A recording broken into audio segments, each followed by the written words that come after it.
In this video, we're gonna explain the speed time graph and the distance time graph. So let's start with the speed time graph.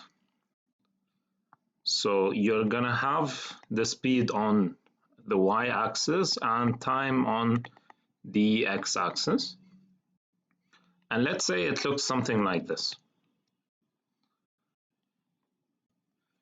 So you must know how to interpret this graph.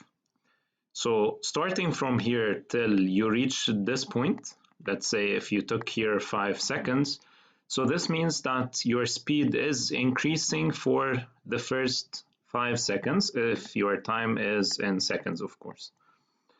So we call this accelerating, so meaning that your speed is increasing.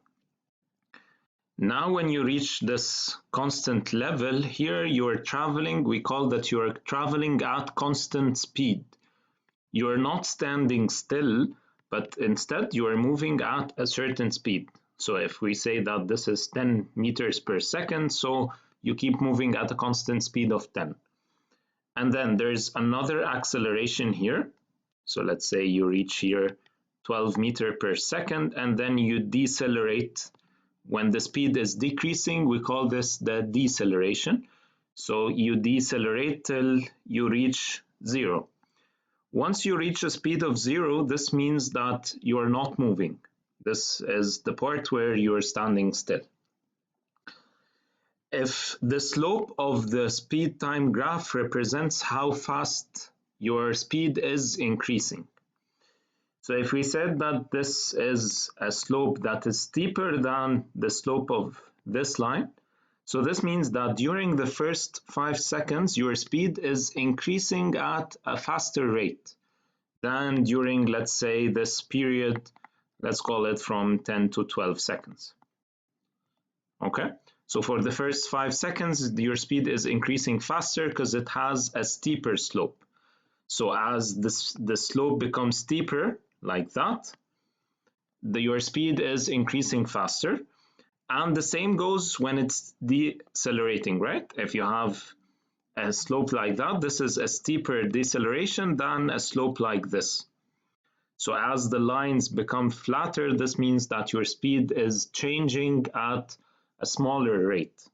But as the slope becomes steeper, then you're decelerating at a faster rate.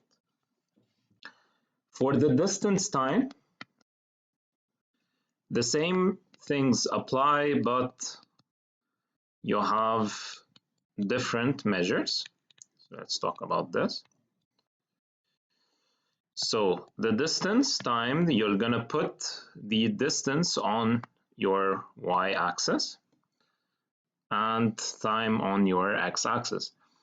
And let's say you follow the same graph as we sketched here for the speed, but the interpretation for this would be different because distance usually is measured from a certain point. So let's say if you started at time 0, then you started, let's say, at your home. So as you move along this line, this means that the distance from your starting point is increasing. So this means that you're moving away from the starting point, you're moving away from your home. When the distance becomes constant at this interval, this means that you stop moving. Remember, opposite to that, when we talked here in the speed time graph, when we had the horizontal line, we said that we're moving at a constant speed. But when it's a distance time graph and you have a horizontal line, this means that the distance from your reference point, which we said is your home, in this case is actually, it's not changing. So here you're standing still. And then you move further away from your home, however, at a smaller rate. And the rate for the speed time graph is the speed actually is represented by the slope of the line. So this means that you're moving away from your home at a smaller rate because you have a more flat line here compared to the steeper line here. Okay. And finally, you're moving towards your home. So this means that the distance to your home is actually decreasing. So you're going as if you're going towards your home till you reach it at this interval. So this is how to interpret speed time graphs and distance time graph.